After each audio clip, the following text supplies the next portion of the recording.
Hi, and welcome to my talk about how automation can support new employee onboarding.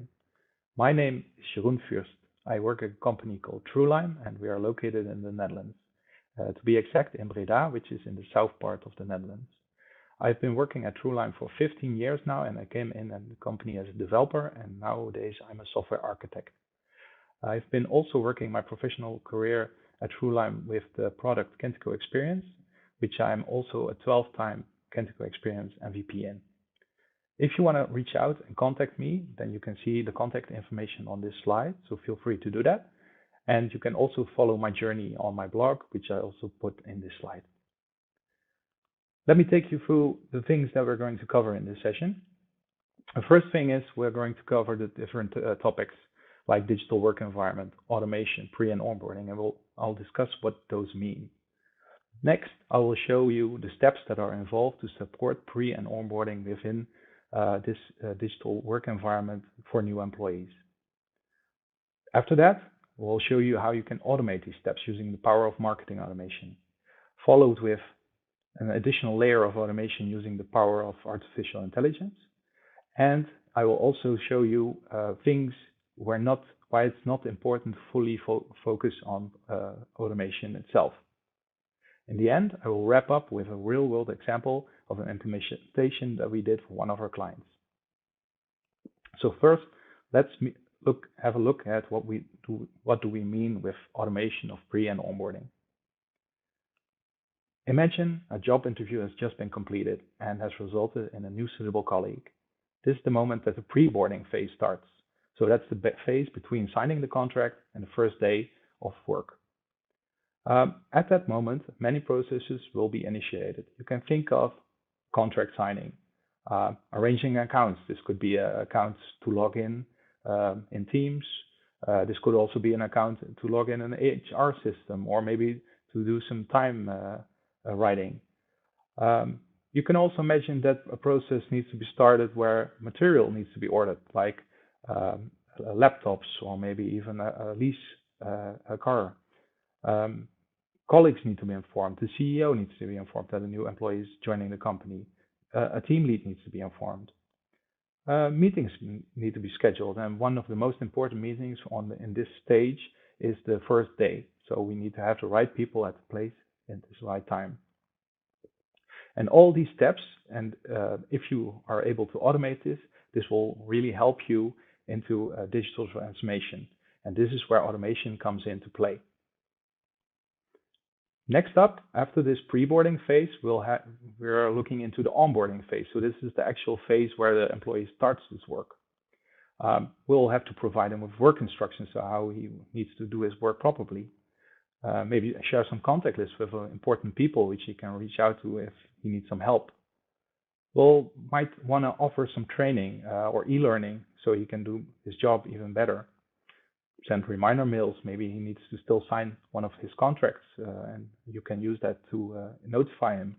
But you can also use it to ask for feedback if something goes wrong, or maybe if his first day and you want to know how it went. And you can also use it to provide some tips, for example, how lunch is handled at the office, or maybe where he can find new information in Teams. All in all, this is a great moment to introduce a digital work environment and help employees get the best during the onboarding phase. So how can the digital work environment support this onboarding? In this case, digital work environment, or let's say social intranet, can be an ideal place for employees to find information and connect with each other. You could say that it's a central place, a hub to the necessary information. And out there in the market, there are many tools already available for this. You can think of the Microsoft 365 suite with its Office and Microsoft Teams, SharePoint. But also there are a lot of companies that provide services around social intranet platforms, which you can use. But for us, a custom developed solution fills the logic fit, and we like to use a digital experience platform underneath for that. And when we think of digital experience platforms, then we automatically think Experience by Kentico as the solution. Benefits of the DXP could be that you can have built-in workflows that you can configure. You can track the user behavior within your platform. But you can also send automated mails, display personalized content, or even leverage some AI services. And all will help you to offer the best user experience for your employees. So this will eventually result in a really powerful toolbox for HR professionals, where a DXP normally would be the place for a marketer to do his job. Imagine that the HR professional would have that same capabilities and tools available to apply his HR processes and automate parts of that. So we can configure onboarding flows within our DXP based on user data. So think of the data, very important data, like the first day of the first day that the employee starts working. We can offer evaluations in a timely manner. So like I mentioned, at the end of the first day, how was your day? Or maybe after a month, how was your first month? And we can get that feedback and learn from that feedback. This helps us identify problems early and act on it. And we could, for example, automate it and send status updates to HR so that they can call you in case of problems or reach out to a colleague that can help you out. And this making this visual can actually help get the most of this onboarding process for everyone. And that's not all. There's still more. And if we're looking into the future, one of the popular parts that is popping up in DXPs is the integration of artificial intelligence. So more and more services around artificial intelligence are being added to DXPs. You can think of image recognition. So you could, after someone uploads a profile picture, you could detect its gender or maybe do a guess of its age. You could also use text and sentiment analysis services to detect if feedback that was submitted has a positive sentiment or a negative sentiment and act on it. You can also use and offer a personalized search. So based on the preferences of the user in question, we can already guide them through the right piece of content and provide it in the search results. And this is also tied to a recommendation engine where the right piece of information can be presented at the right moment in time. And in case the employee walks off the happy path, we can also detect this and act on it. So we have anomaly detection ready. But be cautious, because it's also finding about the right balance between the human touch and the automation. In that case, it's necessary that we keep track and we don't lose sight of the personal touch. So checking in from time to time and feel how things are going is very crucial in this phase. So don't replace in-person meetings, because human interaction is very powerful and face-to-face stays very important. Automation should, in this case, be supportive of the task, and eventually getting to know each other is key. Imagine that the employee that chose to work at the company had felt a bond and a personal connection, and it's very important to keep that in life and ensure that that's still offers and don't replace it with automation. Next thing is we need to also focus on smoothing out internal processes, because it's key that these internal processes are in order before they can get automated. So if the process isn't working, then it doesn't make sense to automate it. Then it will only result in failure. So automation should not be the goal here. We should focus on important tasks. We should focus and reduce time-consuming work. We'll eliminate human errors and ensure that privacy is taken into account, because it's an important role in automation. We need to check if the data that is available may be used by the employee, and if necessary, we need to ask for approval and then process it appropriately. Now, I've covered all the aspects of automated onboarding, and now let's see it in action. So we had a client who asked us to build a digital work environment and implement also onboarding for them. And what did we actually build? We built a digital work environment, and this is for a client in the Netherlands. It's a healthcare company. They have around 3,500 employees, and they wanted this digital work environment to be their central place. It has a mobile-first design, and with central place, I mean that is the place where they start their day of work. Halfway through the day, they check back in, and at the end of the day, they go log in, and they will, for example, fill in their hours. So that's why we can mention it's a central place.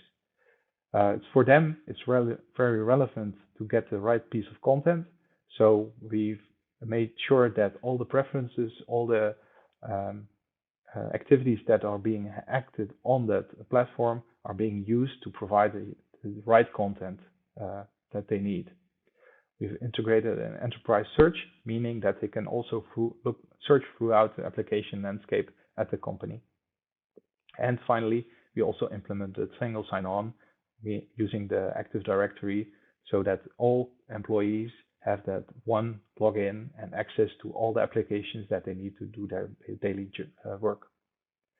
At that moment when we launched the platform, the client was interested in onboarding capabilities.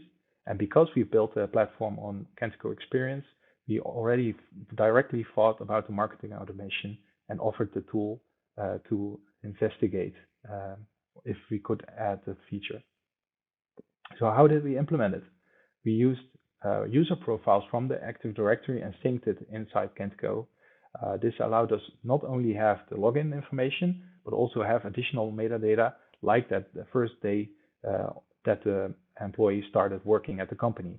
This is key when we want to do onboarding. We also activated user tracking, so we know exactly which steps the employee is doing on the platform.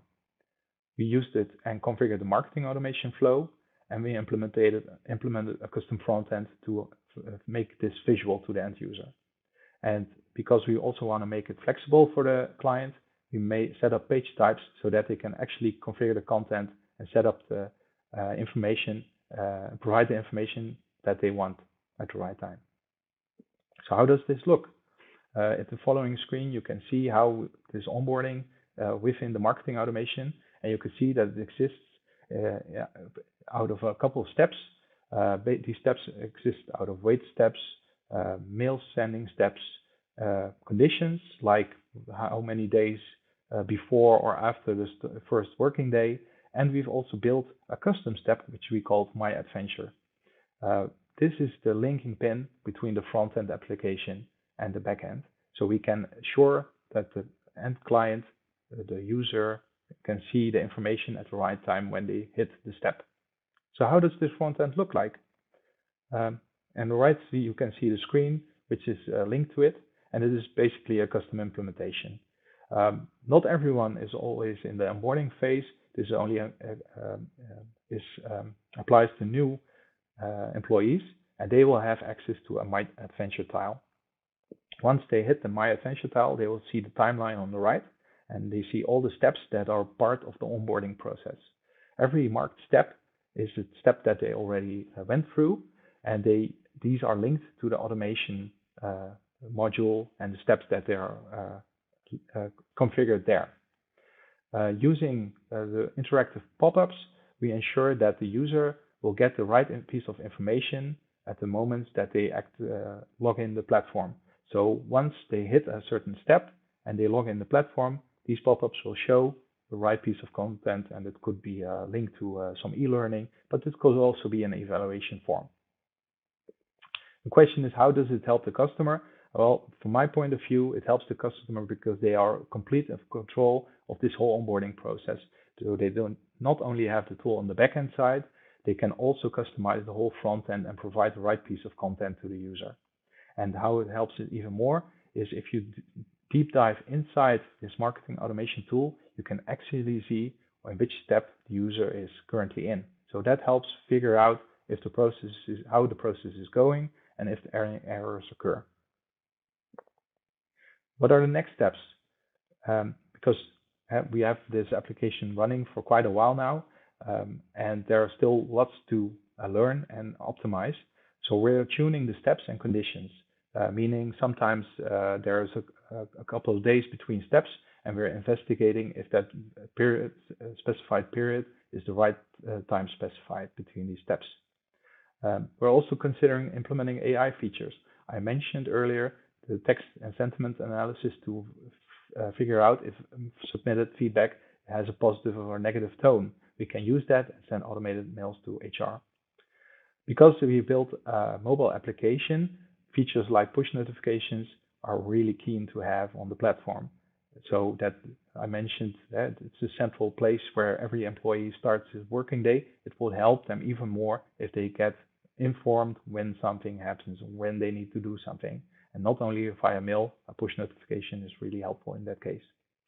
And we also are looking into supporting multiple active flows, meaning that you could be on one side, you could be part of an onboarding flow, but you also want to have other flows running next to it, like maybe a call in sick flow or leave registration flow.